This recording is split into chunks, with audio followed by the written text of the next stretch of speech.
Hello बच्चों, पिछला जो टॉपिक हमने पढ़ा था वो था average velocity, average speed, instantaneous velocity, instantaneous speed.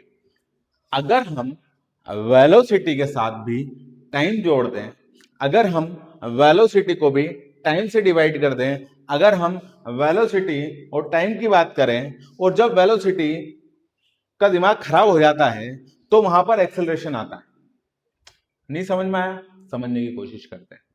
देखो बेटा, आज हम मोशन इन स्ट्रेट लाइन में सबसे पहले जो बात कर रहे हैं वो बात कर रहे हैं मोशन इन स्ट्रेट लाइन में। देखो बेटा, ये टॉपिक बोर्ड के लिए, जेई के लिए और नीट के लिए, तीनों के लिए इंपॉर्टेंट है। क्लास 11th के लिए टॉपिक रहता है, लेकिन इसके साथ साथ 9th के लिए भी रहता है। अगर बोर्ड की तैयारी नॉर्मल 9th वाले कर रहे हैं उनके लिए भी इंपॉर्टेंट है। यहां पर हम देखेंगे मोशन की इन स्ट्रेट लाइन। एक्सेलरेशन की बात यहां पर कर सकते हैं हम। एक्सेलरेशन की बात करने के बाद हम कुछ बात करेंगे काइनेमेटिक इक्वेशंस की, जो 3 इक्वेशन होती है उनकी भी बात करूंगा, और फिर फ्री फॉलिंग बॉडी की भी क्या स्थिति रहेगी, और किसी को वर्टिकली ऊपर उछाल दूं तो क्या स्थिति रहेगी ऑब्जेक्ट की, उसकी भी बात करूंगा। लेकिन ज्यादा डीप में बात नहीं होगी, इतनी बात होगी जो इन तीनों के लिए पर्याप्त होगी। ठीक है, डीप में बात नहीं होगा, कॉन्सेप्चुअल बात होगी, और इतनी डीप में जरूर होगी कि आपके क्वेश्चन बन जाएंगे। हम इन डेफिनेशंस की बात करेंगे, हम ये पता लगाएंगे क्या इनिशियल है क्या डिस्प्लेसमेंट है, हम ये पता लगाएंगे कि आपका यू किसको बोलते हैं, हम वी किसको बोलते हैं। लेकिन ये आपको पिछले वीडियो में मैं बता चुका हूं, डिस्क्रिप्शन बॉक्स में डला हुआ वीडियो है। यहां पर हम ए का मतलब समझेंगे, यहां का मतलब हम टी का मतलब समझेंगे, यहां पर एस या एक्स का मतलब समझेंगे। फिजिक्स को आपको इजी बनाना वो मेन लक्ष्य है हमारा, और उसी लक्ष्य पर हम चल रहे हैं। अब सबसे पहली बात जो है कि ये आपका एक्सेलरेशन है, सर नहीं समझ में। ये आपका एक्सेलरेशन है, सर नहीं समझ में। ये आपका एक्सेलरेशन है, सर नहीं समझ में। ये आपका एक्सेलरेशन है, सर नहीं समझ में। ठीक है, नहीं समझते हैं, इसको अपन खाली रख देते हैं, इसलिए इस जगह को खाली रख दिया मैंने। क्यों, क्या हुआ था ऐसा कि हमको ये एक्सेलरेशन टॉपिक भी पढ़ना पड़ रहा है? क्योंकि सर आपने बोला था कि आप पाथ, पोजीशन पढ़ लो, डिस्टेंस पढ़ लो, डिस्प्लेसमेंट पढ़ लो, वेलोसिटी पढ़ लो, स्पीड पढ़ लो, तो एक्सेलरेशन का क्या काम है? और अभी तो इन सब के पूर्वज जिसको बोल सकते हैं, वो अभी रिलेटिव वेलोसिटी तो बचा ही हुआ है, वो अलग ही फ्रेम ही फ्रेम आएगी उसमें। तो वो टॉपिक तो आप अलग से लेंगे, एक ही टॉपिक लेंगे। अभी बात करेंगे कि कार जो है वो सडनली स्पीड अप हो जाती है, उसकी एक्सेलरेशन है। ठीक है, कार चल रही है, कोई बाइक चल रही है और ब्रेक लगा दिया, नेगेटिव एक्सेलरेशन हो जाएगा। एक कोई एप्पल, एक बार क्या हुआ था तुमको पता है? पता है तुमको तो कि ऊपर से एप्पल गिर गया था, नीचे दादा बैठे थे। दादा को फिर पता चला कि यार ये एप्पल अगर ऊपर से गिर जाएगा तो वो नीचे आता है, मतलब ये ना पृथ्वी में ग्रेविटी है। उसके पहले जो भी चीजें गिर रही थी, मतलब तुम जहां जा रहे हो वहां सही जा रहे हो, उसके पहले जो भी चीजें गिर रही थी उन चीजों के ऊपर उसका कभी ध्यान नहीं गया रहेगा। वो पेड़ के नीचे बैठा, और एप्पल का पेड़, भाई तो खाए ना उसको। हमारा हम अगर होते ना तो हम फोकस ये करते हैं कि ये अगर एप्पल का पेड़ है और यहाँ पर एप्पल है और यहाँ पर एक व्यक्ति बैठा हुआ है और यहाँ से एप्पल आके अगर गिर भी गया, तो हम ये कोशिश नहीं करते कि यार एप्पल जो है वो नीचे क्यों गिरा, ऊपर क्यों नहीं गया। हम ये बोलते अरे यार एक ही गिरा, ये दो ही गिरा, एक ही गिरा, और ये भी यार लाल है कि यार कच्चा है कि पक्का, मतलब उस पर ध्यान जाता अपना। Be honest. आप क्या कर रहे हो यार? आप न्यूटन राजा, आपने पूरा फिजिक्स बदल लिया यार। आज हम और आप यहाँ पर आप सुन रहे हो और हम पढ़ा रहे हैं, उसका मतलब भी कारण यही है कि इन महीने ये अगर होता ही नहीं, और अभी इनके भाव भी भयंकर ही चल रहे हैं। चलो, स्पीड वर्सेस वेलोसिटी। स्पीड क्या होता है? How fast an object move, है ना, सिर्फ मैग्नेटिक होता है, मतलब स्पीड आप ऐसे ऐसे ऐसे, हाउ फास्ट आप कैसे जा रहे हो, बस। लेकिन अगर आपको बोल दिया कि नहीं, आपको ए पॉइंट से बी पॉइंट तक ही जाना है, मतलब आपको दिल्ली से मुंबई जाना है या मुंबई से दिल्ली जाना है, तो आप फंस गए। अब आप स्पीड नहीं बोल सकते हो, अब आप वेलोसिटी से जाओगे। मैं इस स्पीड से गया, लेकिन मेरे को नहीं पता किस डायरेक्शन में जाना, तो स्पीड। और आपको पता है कि यहां से यहां ही जाना है मेरे को सीधे, तो उसको बोलेंगे आप वेलोसिटी। मतलब मैग्नीट्यूड तो रहेगा ही रहेगा, उसके साथ में आपकी डायरेक्शन भी रहेगा। मतलब स्पीड क्या होगा, जैसे 60 की स्पीड में चल रही है तो ठीक है, 60 की स्पीड में गाड़ी चल रही है, इधर चलाओ, इधर वापस आ जाओ, उधर चल जाओ, कोई डायरेक्शन नहीं। लेकिन एक सीधी डायरेक्शन या एक डायरेक्शन आपको दे दी कि इस डायरेक्शन में आपको जाना है, तो वो फिर आपको क्या है कि 60 की स्पीड से तो चलना ही है, और 60 की स्पीड से दिल्ली की ओर चलना, आपको एक डायरेक्शन दे दी, मुंबई की ओर चलना एक डायरेक्शन दे दी हमने। ठीक है, अब बात आती है एक्सीलरेशन क्या होता है। एक्सीलरेशन की डेफिनेशन बहुत सिंपल है, उसको आप ऐसे ही याद कर दो, rate of change of velocity is called acceleration. क्या है, वेलोसिटी, वेलोसिटी क्या होगी और एक्सीलरेशन क्या होगा, देखो समझ लो, ये पॉइंट ए है, ये पॉइंट बी है, यहाँ पर वेलोसिटी u है, यहाँ पर वेलोसिटी v है। इनसे यहाँ से यहाँ तक पहुंचने के लिए कितना टाइम लिया उसने, t टाइम लिया मान लो। ठीक है, ए पॉइंट से बी पॉइंट तक किसी ऑब्जेक्ट ने यहाँ से यहाँ तक पहुंचा, कोई ऑब्जेक्ट, तो कितना टाइम लिया, t टाइम लिया। तो आप final velocity minus initial velocity upon time, rate of change of velocity हो गया upon time, rate of change of velocity, change of velocity ये v minus u change of velocity है, लेकिन जब डिवाइड में t आ गया तो यहाँ पर अपन बोलेंगे rate of change of velocity, ध्यान रखना। ठीक है, तो ये हो जाएगा आपका ए, या फिर आप ए इज इक्वल टू आप लिख सकते हो del B upon del T. ठीक, और अगर सर लिमिट में आ गया तो इंस्टेंटेनियस एक्सीलरेशन, को इतनी दूर तक अपन अभी नहीं जा रहे हैं। यू का मतलब इनिशियल वेलोसिटी होता है, वी का मतलब फाइनल वेलोसिटी होता है, टी का मतलब कितना टाइम टेकन करा। लेकिन एक और चीज याद रखना, इसकी जो यूनिट होती है वो होती है मीटर पर सेकेंड स्क्वायर, मीटर पर सेकेंड स्क्वायर। ठीक है, अब टाइप्स ऑफ एक्सीलरेशन देखो बेटा, दो तरह के एक्सीलरेशन मैं जानता हूं, एक होता है एक जैसा एक्सेलरेशन, एक होता है कई मालूम कैसा एक्सेलरेशन। एक जैसे एक्सेलरेशन को बोलते हैं यूनिफॉर्म एक्सेलरेशन, कई मालूम कैसा एक्सेलरेशन को बोलते हैं नॉन यूनिफॉर्म एक्सेलरेशन। क्या समझ में आया, नहीं समझ में आया, वापस से सुनो। एक होता है एक जैसा एक्सेलरेशन जिसको बोलते हैं यूनिफॉर्म एक्सेलरेशन, एक होता है चेंज होने वाला एक्सेलरेशन जिसको बोलते हैं नॉन यूनिफॉर्म एक्सेलरेशन। एक जैसा एक्सेलरेशन में कांस्टेंट होती है सारी चीजें, चेंज होने वाले एक्सीलरेशन में पॉजिटिव भी होता है नेगेटिव भी होता है। ठीक है, अब समझते हैं अपन चीजों को।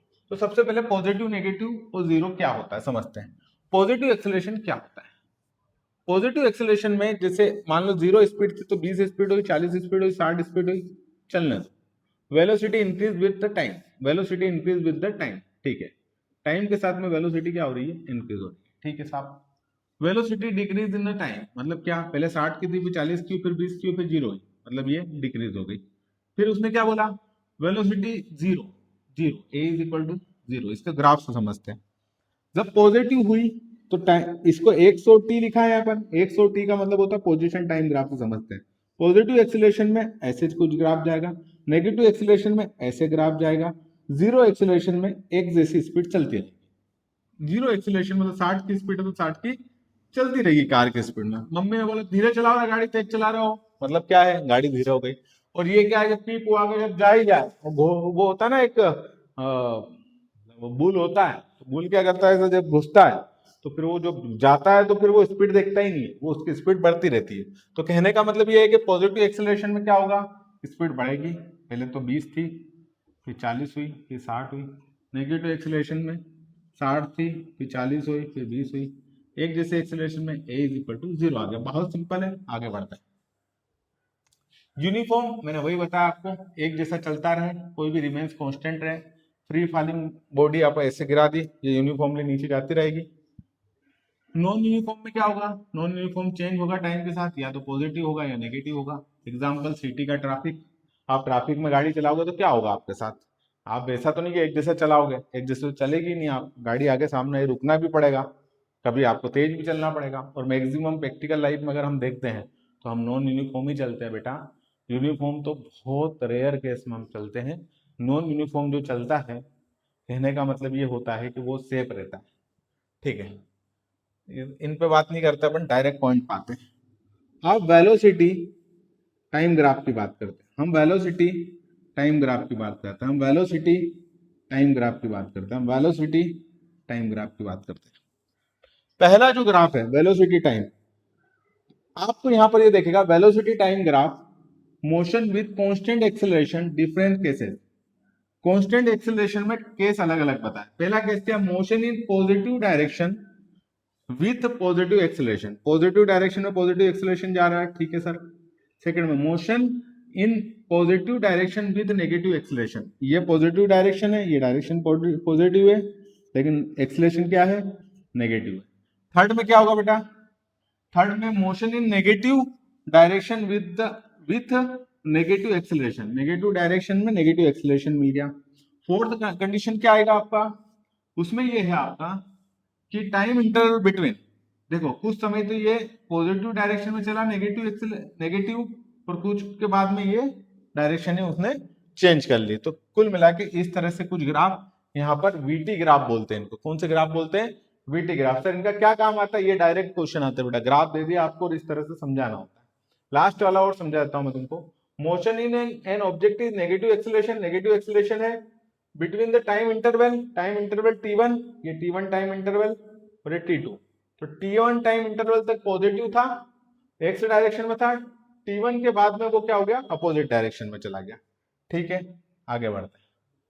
आपको इक्वेशन बताई थी, काइनेटिक इक्वेशन। इक्वेशन 3 टाइप की होती बेटा, इतना ही याद रखो अभी, इनको ज्यादा दिमाग लगाने की जरूरत नहीं, क्योंकि अगले जो लेक्चर आएगा मेरा उसमें आपको इनको मैं ड्राइव करके बताऊंगा, क्योंकि इनके क्वेश्चन भी वहां पर होंगे, है ना। मैं आपको बताऊंगा कि ऐसे ऐसे ये कहां से आई, ये फर्स्ट इक्वेशन ऑफ मोशन है, फर्स्ट इक्वेशन ऑफ मोशन, ये सेकेंड इक्वेशन ऑफ मोशन, ये थर्ड इक्वेशन ऑफ मोशन, और ये तीनों आयाम की है। इक्वेशन ऑफ मोशन की बात कर रहे हैं और तीनों आयाम की है, इन तीनों को आप उतार लो। V square is equal to you plus a t, s is equal to U T plus एक बटे तो eighty square, v square is equal to you square plus two s. ये तीनों आईएमपी है, आईएमपी इक्वेशन है, आप उतार सकते हैं। ठीक है, फिर आगे बढ़ते हैं। देखो कुछ न्यूमेरिकल एग्जांपल पे जाते हैं। इनिशियल वेलोसिटी 10 दे रखी है, एक्सीलरेशन आपका ये दे रखा है, टी आपको ये दे रखा है, फाइनल वेलोसिटी ये दे रखी। आपको फार्मूला लगाना है, फार्मूला जैसे लगा v is equal to you plus a t. तो v कितना है नहीं पता सर, u कितना भैया 10 है, a कितना आपका 2 है, तो t कितना है 5 है। v is equal to 10 plus 10, ये आ जाएगा v इज इक्वल टू 20, लेकिन वेलोसिटी का होती है मीटर अपॉन सेकंड, वेलोसिटी कैसे बताते हैं, मीटर अपॉन सेकंड। अब आपको एक और बात बताता हूँ, जो न्यूटन ने g की वैल्यू दी थी, वो g की वैल्यू थी 9.8 मीटर पर सेकंड। इसको लगभग आप 10 मान सकते हैं न्यूमेरिकल के लिए। ये g की वैल्यू एक्सेलरेशन ही होता है एक तरह से, लेकिन एक्सेलरेशन को जब आप फ्री फॉल की बात करोगे, आप ऐसे नीचे गिराने की बात करोगे, तो वहां पर ये 9.8 मीटर पर सेकंड की स्पीड से जाता है, ये ऑब्जर्वेशन हुआ। 4 है ना, u is equal to 0। Equation कुछ इस तरह की भी होती है, जिसको अपन और अच्छे से समझेंगे यहाँ पे। जब आप फ्री फॉलिंग बॉडी होती है तो कुछ इक्वेशंस होती है। आप जहां पर v is equal to you plus at है, तो a की जगह पे आप लिख दो g, फिर h is equal to U T plus, तो ये था आपका s is equal to U T plus एक बटे दो एटी स्क्वायर। तो एटी स्क्वायर, तो जहां पर g था वहां पर a आ गया, a था वहां पर g आ गया, और s था वहां पर t आ गया। फिर ये क्या था कि v square is equal to you square plus two A S है। तो यहाँ क्या क्या चेंज हुआ, कुछ नहीं, जहां पर a था वहां पर g आ जाएगा, मतलब जहां पर a था वहां पर g आ जाएगा। फ्री फॉलिंग बॉडी की जब बात करेंगे ना अपन, तो जहां पर a था वहां पर g लिख देना, और जहां पर s था वहां पर h लिख देना। ठीक है, s की जगह पर h लिख देना। ये सारे फार्मूले आपको इन इक्वेशन में आपको क्या करना है, तीनों इक्वेशन है, जब फ्री फॉलिंग बॉडी की बात करेंगे तो आपको a की जगह पर g लिखना है और s की जगह पर h लिखना है। ठीक है, एस को क्या बोलते हैं सर, डिस्प्लेसमेंट बोलते हैं। क्या बोलते हैं, डिस्प्लेसमेंट बोलते हैं। ठीक है, फिर एक लास्ट कुछ चीजें हम यहाँ पर समझ लेते हैं। For a body is vertical, आप किसी को भी ऊपर की ओर, ऊर्ध्वाधर की ओर वर्टिकली थ्रो करेंगे तो क्या क्या होगा, वर्टिकली थ्रो करोगे तो मैक्सिमम हाइट रीच क्या होगी, इस फार्मूले से निकालना है आपको। टाइम क्या रहेगा, टाइम ऑफ डिसेंट, इस फार्मूले से निकालना आपको। Total time of flight, flight मतलब एक पॉइंट से अगले पॉइंट तक कोई चीज जाती है, टोटल टाइम ऑफ फ्लाइट कितना होगा, तो जितना टाइम लेता है वो क्या होता है, u 2u अपॉन जी। और ये सब अब जाएगा प्रोजेक्टाइल मोशन पर। एक मोशन आता है प्रोजेक्टाइल मोशन। प्रोजेक्टाइल मोशन क्या होता है, प्रोजेक्टाइल मोशन में क्या होता है बेटा, कि जब आप किसी भी ऑब्जेक्ट को प्रोजेक्टाइल बोलते हैं, यहाँ से उठाकर ऐसे फेंकते हैं वर्टिकली ऊपर की ओर, है ना, वर्टिकली नहीं फेंकते हो, थोड़ा सा डायरेक्शन चेंज करके आप फेंकते हैं, तो आपको एक ग्राफ वो मिलता है, प्रोजेक्टाइल मोशन होता है। प्रोजेक्टाइल मोशन का मतलब ये होता है जो शेप मिलता है आपको, जिस शेप में वो मोशन करता है उसको क्या बोलते हैं, प्रोजेक्टाइल मोशन बोलते हैं। और ये प्रोजेक्टाइल उस चीज को बोलते हैं जिसको आपने फेंका है। इसकी सारी चीजों से ये इक्वेशंस आती है जो हम अगले लेक्चर में डिस्कस करने वाले हैं, ठीक है। फिर उसके बाद में क्या आएगा अपना, कुछ ये जितने भी फार्मूले ये आपको याद करना है, इनके स्क्रीनशॉट ले सकते हैं आप। बहुत इजी वे में आपको मैंने डिस्क्राइब करने की कोशिश करी है एक्सेलरेशन को। बहुत छोटा सा टॉपिक था। ये इक्वेशन याद रखेंगे आप, ग्राफ याद रखेंगे, पॉजिटिव नेगेटिव क्या रहते हैं, फार्मूला याद रखेंगे हम आपको, और ये सारी चीजों का स्क्रीनशॉट लिए आप। और अब हम जा रहे हैं न्यूमेरिकल पर, अब हम जा रहे हैं पीवाईक्यू पर, और अब हम जा रहे हैं अच्छे अच्छे टॉपिक पर। एक छोटा सा वीडियो इसलिए तैयार किया था ये कि इस वेलोसिटी इस एक्सेलरेशन के वीडियो से आपको एक्सेलरेशन के कॉन्सेप्ट क्लियर हो, ग्राफ के बारे में आप थोड़ा समझे। Thank you very much.